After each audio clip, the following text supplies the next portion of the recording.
Hello अस्सलाम वालेकुम everyone, welcome back to another video. मेरा नाम है यासिर शफीक और आज मेरे साथ मौजूद हैं इंडिया से एक बहुत ही रिस्पेक्टफुल गेस्ट मैम फरीदा। अस्सलाम वालेकुम। वालेकुम अस्सलाम, welcome welcome to our video. हम लोग तुर्की में घर सेल और परचेज का काम करते हैं। हमारी कंपनी का नाम है OZR प्रोजेक्ट्स और हमारे थ्रू ही मैम फरीदा ने तकरीबन 5 घर खरीदे हैं। माशाल्लाह। माशाल्लाह अल्हम्दुलिल्लाह, मुबारक हो आपको बहुत बहुत। शुक्रिया। इनको यहाँ पर रहते हुए तकरीबन 7-8 महीने हो चुके हैं। 6 महीने के करीब। 6 महीने हो चुके हैं। ये कुजाइले सिटी में रह रहे हैं, तो हम इनसे थोड़े क्वेश्चन करेंगे कि इनको यहाँ पर रहकर कैसा फील हो रहा है, इनके लिए क्या चीज़ें चैलेंजिंग हैं और घर खरीदना इनके लिए बेहतर था, सूटेबल था या इसमें इनका कोई नुकसान हुआ है। So we will ask her so many questions. इंशाल्लाह ये वीडियो आपके लिए काफ़ी यूज़फुल रहेगी। सबसे पहले मैम फरीदा, मैं आपसे ये पूछना चाहूँगा कि आपने कुजाइले ही क्यों चुना तो मैंने इस्तांबुल था। टर्की का जब इरादा किया तो पहले हमने इस्तांबुल चुना था। तो ऐसा हुआ कि मेरे भतीजे दोनों पहले आए थे यहाँ पर तकरीबन फरवरी में। फिर उन्होंने 2 फ्लैट्स भी यहाँ पर ले लिए। तो जब वो लौट रहे थे तो मैंने उनसे कहा था कि एक बार कुजाइली भी विज़िट कर लेना, क्योंकि मैं यूट्यूब वगैरह पर ज़्यादा सर्च करती रहती हूँ। तो यूट्यूब पर आपका चैनल मैंने देखा था, उसमें आप कह रहे थे कि कुजाइली आएँ एक बार देखें। तो मैंने बोला why not look at this option also. भांजे मेरे आए थे, मेरी बहन के बच्चे हैं काशिफ अयान। तो वो आए फरवरी में। फिर उन्होंने क्या नाम है, पहले TRC के लिए अप्लाई किया, वो रिजेक्ट हो गई। तो हमने कहा लेट्स ट्राई थ्रू प्रॉपर्टी। तो उन्होंने आनंद फानंद में एक दिन के अंदर प्रॉपर्टी ढूंढ कर 2 फ्लैट्स खरीदे। तो जब वो लौट रहे थे तो मैंने उनसे कहा कि आप कोजाइली भी विज़िट कर लें एंड देख लें कि अगर वो अच्छा ऑप्शन होता है तो in future we will look at cosily. तो the very words that my nephew used was कि मासी बुलाते हैं मुझे, तो कहने लगे मासी, जिस एक व्यू के लिए इस्तांबुल में लोग लाखों रुपए खर्चा कर देते हैं, वो व्यू जो है कोजाइली में चारों तरफ है। And they had a very positive opinion about the city, about Hakan Bey, about Yasar. And I go with the young generation, क्योंकि हमारी सोच तो पुरानी हो चुकी है, लेकिन नई जनरेशन अगर कुछ सोचती है और उसमें खुश है तो हमको उनकी ओपिनियन मलहूज़ खास रखनी पड़ती है। तो फिर मैंने उनसे कहा कि ठीक है, हम कोजाइली भी देखते हैं। ये जो बॉयज हैं इनके भांजे माशाल्लाह, ये सबसे पहले आए थे इस्तांबुल, क्योंकि हर एक को पता है इस्तांबुल काफ़ी डेवलप्ड है, इस्तांबुल ही जाना है। पहले मैम फरीदा ने भी उनको काफ़ी फोर्स किया कि हम कुजाइले जाते हैं, कुजाइले ज़्यादा खूबसूरत जगह लग रही है। लेकिन उन लोगों ने कहा कि ज़्यादातर लोग इस्तांबुल जाते हैं तो हमारे पैसे जो है कीमती हैं, लेट्स ट्राई इन इस्तांबुल। हाँ, जब तक हम वो इस्तांबुल नहीं आए थे, मैं कोजाइली फ्रॉम डे 1 कह रही थी। लेकिन फिर और जो हमारे फैमिली फ्रेंड्स हैं वगैरह, उन्होंने कहा कि कोजाइली तो गांव जैसा होगा और आपकी प्रॉपर्टी का अप्रिसिएशन नहीं होगा, आप लोग वहाँ करोगे क्या, बोर हो जाओगे। तो मैं फिर थोड़ा सा मैंने बैक स्टेप कर लिया था कि ठीक है भाई, जिसमें जिसकी मर्ज़ी है, सबकी मर्ज़ी है, तो why not listen to them. तो then we decided on Istanbul at the first beginning. But जब इस्तांबुल में एक अच्छा एक्सपीरियंस हमें नहीं रहा और वहाँ उनको TRC नहीं मिली, उन्हें वापस जाना पड़ा। वो बहुत डिसहार्ट हो गए थे। इवन कि मेरी उनसे बात हुई तो वो कुजाइले भी आना पसंद नहीं कर रहे थे। लेकिन जब वो आए कुजाइले में, दे वर वेरी हैप्पी रियली। उनको यहाँ पर लगा कि हमारे पास हमारे पैसे भी कम लग रहे हैं and we have more benefits, और एरिया भी ये बहुत पीसफुल है। What do you think, how is कुजाइले now? Kojaile, as I said, it's a very peaceful, beautiful and kind city. मैं भी एज अ फॉरनर हूँ, लाइक मैं भी यहाँ पर 3 सालों से रह रहा हूँ ऑलमोस्ट, अल्हम्दुलिल्लाह, and I really like this city. और इसकी वजह यही है कि इस्तांबुल से भी एक तो मैं करीब हूँ, काफ़ी सेंट्रल एरिया है हमारा, और at the same time is very green.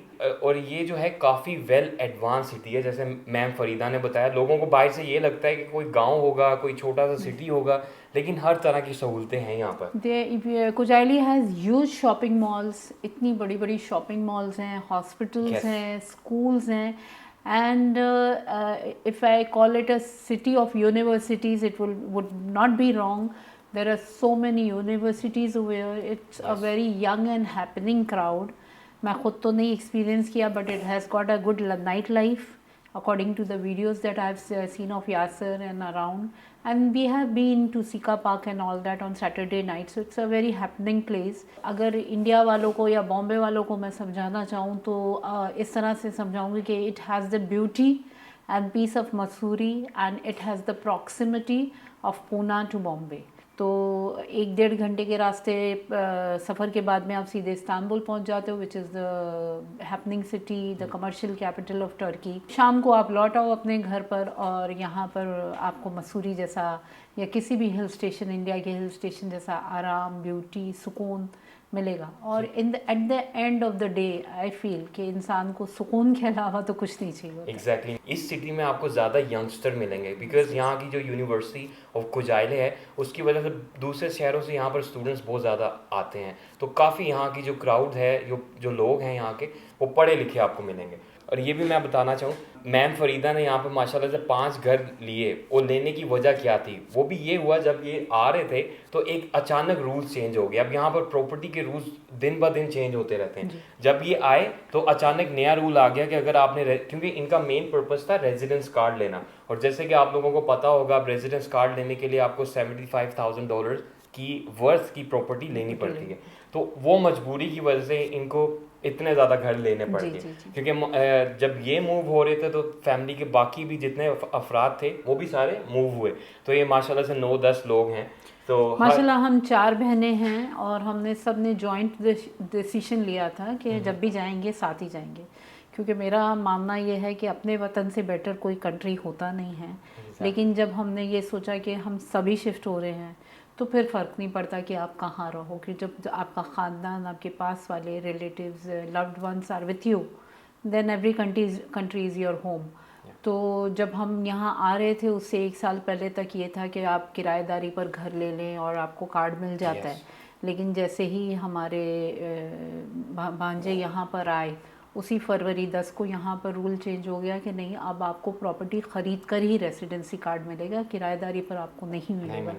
And since फिर माशाल्लाह 4 ऑफ अस, 4 फैमिलीज़, तो फिर हम लोगों को 5 फ्लैट लेने पड़े, क्योंकि 2 बच्चे जो हैं वो मेजर हैं। तो कर आकर हमें 5 फ्लैट लेने पड़े। It was a big decision of my life, of our life. The thing is, this was possible because we met some good people over here, like Mr. Hakan, Mr. Yasir. ज़िंदगी में आपको एक रहबर अच्छा मिल जाए तो आपकी जो कहते हैं ना बेड़ा पार लग जाता है, तो बस वो अल्लाह की तरफ से एक ज़रिया था, इनको बनाया गया और हमें अच्छे लोग मिल गए, वरना एक प्रॉपर्टी लेकर हम बस कर देते हैं। लेकिन फिर जैसे जैसे मतलब जानते गए इनको, तो हमको लगा कि नहीं, अच्छे लोग हैं, भरोसा किया जा सकता है। और फिर लाइफ में कहीं ना कहीं आपको रिस्क लेंगे। वो एक फिल्म का डायलॉग है, नो रिस्क नो इश्क, समथिंग लाइक दैट। तो हाँ, तो वो रिस्क लेना पड़ा और लिया, और अल्हम्दुलिल्लाह मतलब पछतावा नहीं है कि हमने इतना बड़ा डिसीजन लिया और गलती हो गई। नहीं, गलती we tried our best. Even कि हम भी बहुत परेशान थे जब इनको हुआ ना, इन्होंने 2 घर लिए, तो हम लोग रोज़ इमिग्रेशन ऑफिस जाते थे, उनसे पूछते थे कि कोई तरीक़ाकार हो कि इनको किसी और तरीके से रेजिडेंस कार्ड मिले, but they didn't accept. But anyways, we welcome you again here. इंशाल्लाह आपकी ये छोटी सी कम्युनिटी बड़ी होगी, इंशाल्लाह इंडिया से और भी लोग आएंगे, and then you will have your own society. जैसे ये बता रहे थे, क्योंकि इंडिया में बॉम्बे में रहते हैं, वो बहुत एक्सपेंसिव सिटी है जितना मुझे पता है। 40% of the rates in decreases if you come to Kojaili, food, grocery wise, and 60% of the rate in decreases property wise। अगर आप एस्टेट को काउंट करेंगे तो बॉम्बे में जो चीज़ आपको 3 करोड़ की मिलती है, वो चीज़ यहाँ पर आपको 1 करोड़ में मिल जाएगी। एग्जैक्टली इवन पाकिस्तान में भी प्रॉपर्टीज ज़्यादा महंगी है बहुत यहाँ से। लेकिन इंडिया में भी अगर आप इंडिया से कंपेयर करेंगे कोजाइली को या इस्तांबुल को या टर्की को, तो Turkey is much more cheaper and the quality of life is very good, positive people, positive environment. I will not से कि सब इंडिया छोड़कर और यहाँ आकर बस जाओ, लेकिन जिसका दिल वहाँ नहीं लग रहा है या किसी वजह से परेशान है, तो this is one of the best options. बजाय वेस्टर्न कंट्रीज़ में जाकर और ठंडी में परेशान होने के। बहुत कमाई है वेस्टर्न कंट्रीज़ में, बहुत है, लेकिन मैं सिर्फ ये कहती हूँ, इतना कमा कर आपके पास में खर्च करने के लिए वक्त नहीं बचता। तो जिस कंट्री में 5 बजे अंधेरा हो जाए, no night life, nothing, I have just heard, I have not been there. So उतना कमा कर आप करोगे क्या, खर्चा कहाँ करोगे? यहाँ कम से कम इतना वक्त आपको मिलता है कि आप अपनी फैमिली को वो टाइम दे सकें, पॉजिटिव लिव कर सकें, हेल्थ वाइज आपकी हेल्थ इम्प्रूवमेंट बहुत हो जाती है, स्ट्रेस नहीं होता लाइफ में। जो अंग्रेज़ क्या नाम है कमा कर और मिलियनर्स बनकर और बिलियनर्स बनकर जो पीस ढूंढने निकलते हैं 60 साल की या 50 साल की उम्र में, वो पीस आपको अगर 20 साल की उम्र में यहाँ पर आकर मिल रहा है, व्हाई नॉट। मैं भी ये चीज़ ऐड करना चाहूँगा कि बहुत सारे लोग ये सोचते हैं कि हम टर्की मूव करें। कुछ लोग ऐसे होते हैं जो सोचते हैं कि हम जाएंगे वहाँ पर कोई जॉब ढूंढ लेंगे, यानी किसी तरह से हमारा सर्कल चल पड़ेगा। तो उन लोगों के लिए ज़्यादा प्रॉब्लम होती है, क्योंकि यहाँ पर एक तो आपको लैंग्वेज बैरियर फेस करना पड़ता है, पूरी फैमिली के साथ मूव होना एक बहुत चैलेंजिंग होता है। तो अगर तो आपकी कोई इनकम जनरेट होती रहती है और आप समझते हैं कि 6-7 महीने आप यहाँ पर सर्वाइवल कर लेंगे, तो then it's good for you कि आप थोड़ा रिस्क ले सकते हैं। लेकिन अगर आप ये कहेंगे वहाँ पर सारी कश्तियाँ जलाकर यहाँ पर ज़ीरो से स्टार्ट करेंगे, बच्चे भी यहाँ पर ले आएंगे और साथ ही आपको जॉब भी मिल जाएगी, तो आई थिंक ये अच्छा आइडिया नहीं है। Advisable if you looking for job वालों के लिए इतना एडवाइजेबल नहीं है। लेकिन अगर आप कोई ऑनलाइन बिजनेस में हैं या आपका बैकअप अच्छा है कि आपकी प्रॉपर्टीज़ हैं, वहाँ से किराया वगैरह आता है, या आप कोई बिज़नेस ओपन करने की सोच रहे हैं, या आप किसी प्रोफेशन में हैं, फिर आपके लिए बहुत अच्छा है। हाँ, यंग जनरेशन के लिए पढ़ाई के लिए बहुत अच्छा है। यूनिवर्सिटीज़ हैं यहाँ पर, कॉलेजेस हैं, स्कूल्स हैं, quality of living is very good, but just on the base of job I wouldn't advise कि आप उठकर यहाँ पर आ जाएं। जॉब सेक्टर उतना अच्छा नहीं है, which is not good all over the world, I feel.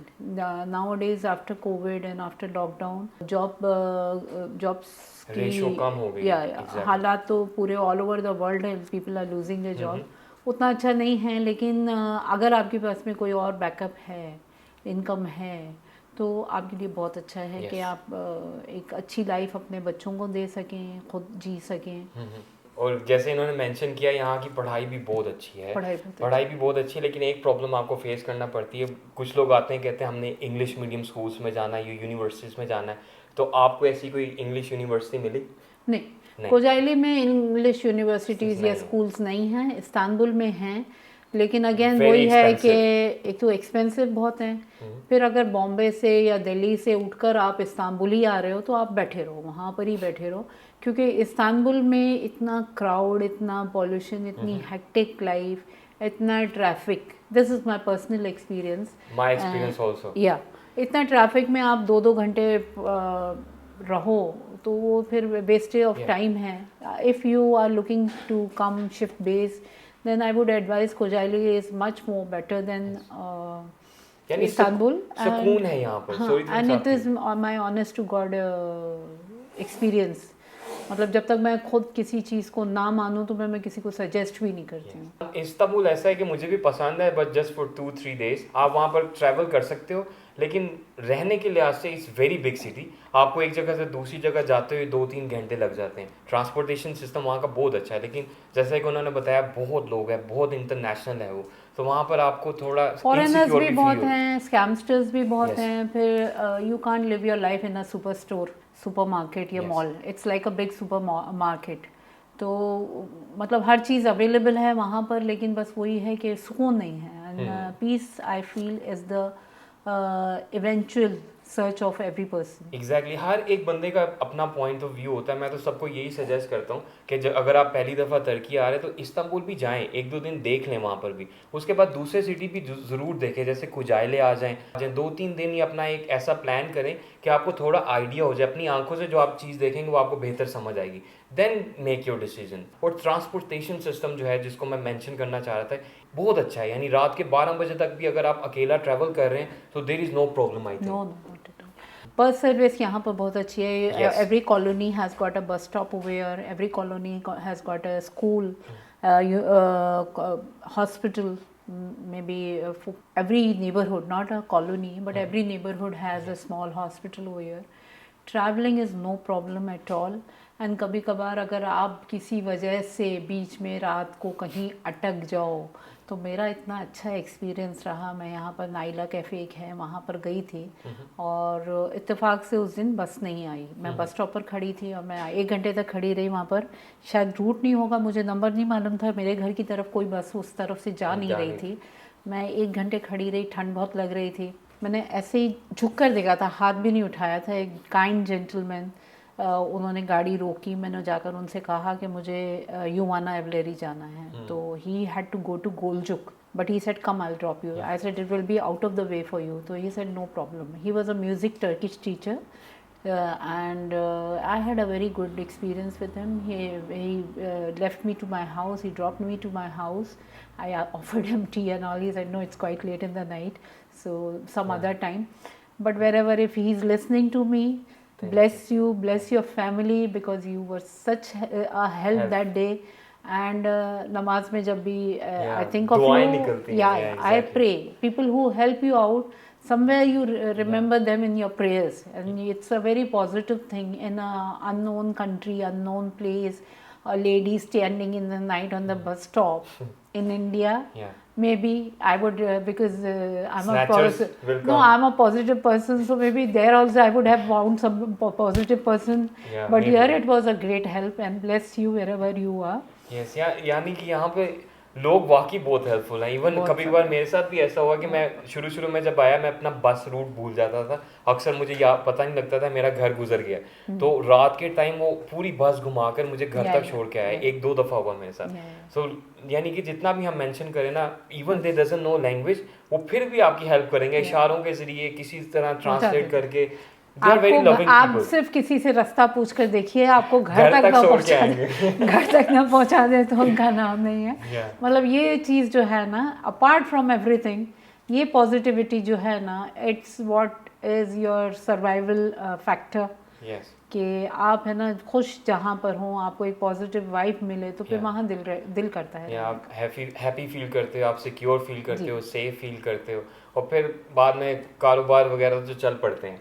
रिज़्क़ का राज़िक़ अल्लाह है। आपको रिज़्क़ तो कहते हैं कि समुंदर के बीच में भी अल्लाह रिज़्क़ पहुंचा देता है। रिज़्क़ तो मिलता ही है हर हाल में, लेकिन ये है कि आपको अपना रास्ता बनाना है कि किस जगह जाना है, कहाँ क्या करना है। Of course you have to think about it twice before taking any decision. फिर उसके बाद में यह है कि इतना मत सोच खुदा बख्श, ज़्यादा सोच जो गहरी हो जाए तो फैसले कमज़ोर पड़ जाते हैं। Exactly. अमिताभ बच्चन का डायलॉग। काफ़ी मूवीज लगता है काफ़ी देखते हैं। I'm a movie buff, yeah. Bollywood you know is the best. Yeah. But anyways, आज की मेन वीडियो बनाने का यही मकसद था, एक तो आपको इंट्रोड्यूस कराया जाए मैम फरीदा एक्चुअली खुजाइले में फर्स्ट इंडियन। अच्छा, ये चीज़ अब मैं इनकी बात काट कर, इतनी देर से मेरी बात काट रहे हैं, Okay. तो अब मैं इनकी बात काट कर सिर्फ ये कहना चाहूँगी कि Yasar has been helping us a lot. मुझे जहाँ जब जो प्रॉब्लम होता है, मैं बिना सोचे, बेचारा अभी भी पाकिस्तान गया हुआ था, मैंने बिना सोचे यासर को फ़ोन मिला दिया, in spite of him being at his brother's wedding, but I just dial him and whatever problem I have I just tell him. तो ही हैज़ बीन माशाल्लाह such a nice boy, and he has been helping us out like anything, and इतनी positivity के साथ में help करता है, without what do you call frown on his forehead. He's a very positive person. So I'm flattered. Yeah. And then उसमें क्या होता है ना कि आप जब भी बैठते हैं सुकून से, तो फिर आप बैठकर लोगों को दुआएं देते हैं। और मेरी दुआएं मिस्टर हाकिन के साथ में, अम्मार के साथ में, यासर के साथ में बहुत ज़्यादा हैं कि इन लोगों ने ना, मतलब हमें प्रॉपर्टी लेकर तो अब 6-7 महीने हो चुके हैं, अब हमारा इनका कोई लेना देना नहीं है, लेकिन अभी भी जब भी कहीं कोई अगर रुकावट आती है लाइफ में, तो हम तो यासर को, हाकिन बे को कांटेक्ट करते हैं, and they have been giving after sales services a lot to us. because ऐसा connection हो जाता है हमारा नॉर्मली क्लाइंट्स के साथ, we feel like a family. even कि आज भी एक घर से कुछ बन के आए इनकी तरफ से, और लास्ट टाइम भी हम आज 11वीं की न्याज है तो हमने जर्दा बनाया था, तो हम लेकर आए। तो ये है कि अच्छाई जो है ना, वो कहीं ना कहीं रंग लाती है। तो माशाल्लाह इन लोगों की अच्छाई है, जिस वजह से इतनी बरकत है इनके बिजनेस में। और our prayers are there with them, and I took time out because I'm not a camera person, and I'm a very camera shy person, and I don't like to bring my face in front of public. But once they requested me, I said why not, ठीक है भाई। तो अगर इनका positive experience ना रहा होता या हम इनके काम से ना खुश होते तो I wouldn't have gone out of the way to be of service to them और making a video over here in their office. So mashallah, they are very good. Once you decide on coming to Turkey, decide on Kocaeli, then OZR is the project which Thank you so you much. should need to contact, because I've been in contact with other agents also. It's not that just them. हाँ, So उनके साथ थोड़ा experience I did not बुरा have a लगा। good experience with them. I had a very positive experience with these people. They are a small company, but इंशाल्लाह, हम big भी- hearted people. Yeah, big heart. Big heart. तो बहुत बहुत शुक्रिया आपने आपके टाइम का और इतने ज़्यादा अच्छी बातों का। और इसमें कोई भी बात जो है हम लोगों ने पहले से प्लान नहीं की थी। It was like just नहीं, random they said, interview. I told them you ask me questions, मैं जैसा जो मेरे मन में आएगा, क्योंकि मैं प्री प्लान तो लाइफ नहीं की, तो मैं इंटरव्यू क्या प्री प्लान करूँगी। तो ये है कि जैसा जैसा दिल में बात आती गई आप लोगों से शेयर कर ली है। Yes. तो very nice positive people. Same here, was very nice to have you. उम्मीद है कि आप लोगों को भी इस इंटरव्यू से काफ़ी इंपॉर्टेंट इन्फॉर्मेशन मिली होगी, आपको एक आइडिया मिल गया होगा कि अगर आप मूव होना चाह रहे हैं तो कौन सा सिटी बेहतर है या आप कैसे प्लान कर सकते हैं। और अगर आप हमें कांटेक्ट करना चाहते हैं, first of all we will love to welcome you to our खुजाइले। आप हमसे ख़रीदें ना ख़रीदें या आप पे डिपेंड करता है, बट एटलीस्ट आप विजिट करें, क्योंकि आपके पैसे भी कीमती हैं। आप इस्तांबुल पे पैसे लगाने से पहले आप एक दफ़ा एक शहर में आकर, हमारे शहर में आकर एक दफ़ा देख लें, एक दिन गुजारें, you will know the reality. ख़रीदना या ना खरीदना इस नसीब की बात है। तो anyways you can contact us, you can contact mister Hakan. हमारा फ़ोन नंबर है 00905322078634। तो इंशाल्लाह आई होप कि आपको इस वीडियो से काफ़ी यूज़फुल इन्फॉर्मेशन मिली होगी। और thank you again ma'am Farida for joining us. It was really nice to have you here. और आज हमने काफ़ी इनका टाइम और एनर्जी ले ली है, हम इनको खाना वाना खिलाते हैं। Thank you so much. everybody. अल्लाह हाफिज़, अल्लाह बाय। हाफिज़।